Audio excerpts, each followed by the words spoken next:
Item ಯಾವುದೇ ಇರಲಿ try ಮಾಡಿ ಆಚಿ ಚಿಕನ್ ಮಸಾಲಾ. ಇದೇ ಮೊದಲ ಬಾರಿಗೆ ಹುಬ್ಬಳ್ಳಿಯಲ್ಲಿ ರಣಜಿ ಟ್ರೋಫಿ ಫೈನಲ್ ಪಂದ್ಯ ನಡೆಯುತ್ತೆ. ಇವತ್ತು ಕರ್ನಾಟಕ ಮತ್ತು ಜಮ್ಮು ಕಾಶ್ಮೀರ ನಡುವಿನ ಅಂತಿಮ ಪಂದ್ಯದ ಐತಿಹಾಸಿಕ ಕ್ಷಣಕ್ಕೆ ವಾಣಿಜ್ಯ ನಗರಿ ಸಾಕ್ಷಿಯಾಗಲಿದೆ. ಈ ದೃಶ್ಯವನ್ನ ಕಣ್ತುಂಬಿಕೊಳ್ಳಲು ಕೇವಲ ಹುಬ್ಬಳ್ಳಿ ಮಾತ್ರವಲ್ಲದೆ ಉತ್ತರ ಕರ್ನಾಟಕದ ಜನತೆ ಕಾತುರದಿಂದ ಕಾಯ್ತಿದ್ದಾರೆ. ಈ ಬಗ್ಗೆ ಒಂದು ರಿಪೋರ್ಟ್ ಇದೆ, ನೋಡ್ಕೊಂಡು ಬನ್ನಿ.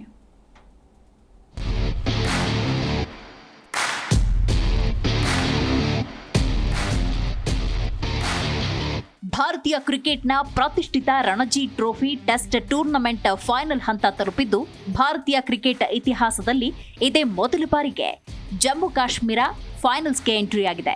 11 ವರ್ಷಗಳ ಬಳಿಕ ಕರ್ನಾಟಕ ಫೈನಲ್ ತಲುಪಿದೆ. ಈ ಎರಡೂ ತಂಡಗಳ ಜಿದ್ದಾಜಿದ್ದಿ ನೋಡೋದಕ್ಕೆ ರಾಜ್ಯ ಮಾತ್ರವಲ್ಲದೆ ದೇಶವೇ ಕಾತರದಿಂದ ಕಾಯ್ತಾ ಇದೆ. ಇದೇ ಮೊದಲ ಬಾರಿಗೆ ವಾಣಿಜ್ಯ ನಗರಿ ಹುಬ್ಬಳ್ಳಿ ಕೆಎಸ್ಸಿಎ ಮೈದಾನದಲ್ಲಿ ಪಂದ್ಯ ಆಯೋಜನೆ ಮಾಡಿದ್ದು, ಈ ಐತಿಹಾಸಿಕ ಕ್ರಿಕೆಟ್ ಪಂದ್ಯಾಟಕ್ಕೆ ಕ್ಷಣಗಣನೆ ಆರಂಭವಾಗಿದೆ. ದೇವದತ್ತ ಪಡಿಕ್ಕಲ್ ನಾಯಕತ್ವ ಕರ್ನಾಟಕ ತಂಡದಲ್ಲಿ ಟೀಂ ಇಂಡಿಯಾ ಪ್ರತಿನಿಧಿಸಿರುವ ಹಿರಿಯ ಆಟಗಾರ ಕೆಎಲ್ ರಾಹುಲ್, ಮಯಾಂಕ್ ಅಗರ್ವಾಲ್, ಕರುಣ್ ನಾಯರ್, ಪ್ರಸಿದ್ಧ ಕೃಷ್ಣ ಸೇರಿದ ಹಾಗೆ ನುರಿತ ತಂಡವೇ ಕಣಕ್ಕಿಳಿಯಲಿದೆ. ಈ ಬಾರಿ ಕಪ್ ನಮ್ಮದಾಗಲಿದ್ದು, ಹುಬ್ಬಳ್ಳಿಯಲ್ಲಿ ರಣಜಿ ಫೈನಲ್ ಆಡ್ತಿರುವುದು ಖುಷಿ ಇದೆ ಅಂತ ಕರ್ನಾಟಕ ತಂಡದ ನಾಯಕ ದೇವದತ್ತ ಪಡಿಕ್ಕಲ್ ವಿಶ್ವಾಸ ವ್ಯಕ್ತಪಡಿಸಿದ್ದಾರೆ. ನಾವು ನೋಡಿದ್ದೀವಿ ಓವರ್ ದಿ ಇಯರ್ಸ್ ಎಷ್ಟು ಕ್ರಿಕೆಟರ್ಸ್ ಬಂದಿದ್ದಾರೆ ಈ ಸೈಡ್ ಆಫ್ ಕರ್ನಾಟಕ ಇಂದನೂ. So we have to continue to look at the talent available everywhere. So ಅದು ನೋಡಬೇಕಂದ್ರೆ ಅವ್ರನ್ನ ಪ್ರಮೋಟ್ ಮಾಡಬೇಕಂದ್ರೆ ಇಲ್ಲೆಲ್ಲ ಬಂದು ಮ್ಯಾಚಸ್ ಆಡಲೇಬೇಕು. There is no alternative to that. And again like I said, it's a very beautiful city to play cricket in, and I am looking forward to it. ಇತಿಹಾಸದಲ್ಲಿ ಇದೇ ಮೊದಲ ಬಾರಿಗೆ ರಣಜಿ ಟ್ರೋಫಿ ಫೈನಲ್ ತಲುಪಿರುವ ಜಮ್ಮು ಮತ್ತು ಕಾಶ್ಮೀರ ತಂಡ ಮೊದಲ ಬಾರಿಗೆ ಕಪ್ಗೆ ಮುತ್ತಿಡೋ ಆಸೆಯಲ್ಲಿದೆ.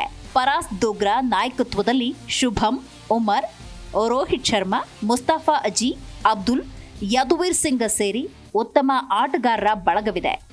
ಮೊದಲ ಬಾರಿಗೆ ನಾವು ಫೈನಲ್ಗೆ ಬಂದಿರೋದು ಖುಷಿ ಇದೆ. ನಮ್ಮಲ್ಲೂ ಪ್ರತಿಭೆ ಇದೆ, ನಮಗೆ ಸಪೋರ್ಟ್ ಮಾಡಿ ಅಂತ ನಾಯಕ ಫರಾಸ್ ದೋಗ್ರಾ ಕೇಳಿಕೊಂಡಿದ್ದಾರೆ. ಹುಬ್ಬಳ್ಳಿಯ ರಾಜನಗರ ಸ್ಟೇಡಿಯಂನಲ್ಲಿ ರಣಜಿ ಫೈನಲ್ ಪಂದ್ಯ ಫೆಬ್ರವರಿ 24ರಿಂದ 28ರವರೆಗೆ ನಡೆಯಲಿದೆ. ಮುಂಬೈ ಟೀಮ್ನಿಂದ ಪಿಚ್ ಕ್ಯೂರೇಟಿಂಗ್ ಕಾರ್ಯ ನಡೆದಿದೆ. ಎರಡೂ ತಂಡಗಳ ಪ್ರಾಕ್ಟೀಸ್ಗೆ ಮೈದಾನದಲ್ಲಿ ವ್ಯವಸ್ಥೆ ಮಾಡಲಾಗಿದೆ. 5,000 ಜನರಿಗೆ ಆಸನದ ವ್ಯವಸ್ಥೆ ಮಾಡಲಾಗಿದೆ. ಉಭಯ ತಂಡಗಳು ಈಗಾಗಲೇ ಹುಬ್ಬಳ್ಳಿಯಲ್ಲಿವೆ. ತಮ್ಮ ನೆಚ್ಚಿನ ಆಟಗಾರರ ಆಟ ಕಣ್ತುಂಬಿಕೊಳ್ಳುವುದಕ್ಕೆ ಹುಬ್ಬಳ್ಳಿ ಜನ ಕಾತರದಿಂದ ಕಾಯ್ತಾ ಇದ್ದಾರೆ. ದೂರದ ಬೆಟ್ಟವಾಗಿದ್ದ ಅಂತಾರಾಷ್ಟ್ರೀಯ ಮತ್ತು ರಾಷ್ಟ್ರೀಯ ಕ್ರಿಕೆಟ್ ಪಂದ್ಯಾಟಗಳು ಈಗ ಸ್ಥಳೀಯ ಮಟ್ಟದ ಜನರಿಗೆ ಹತ್ತಿರವಾಗ್ತಿರೋದು ನಿಜಕ್ಕೂ ಸಂತಸದ ವಿಷಯ. ಕಲ್ಮೇಶ್ ಮಂಡ್ಯಾಳ್, ಜೀ ಕನ್ನಡ ನ್ಯೂಸ್, ಹುಬ್ಬಳ್ಳಿ.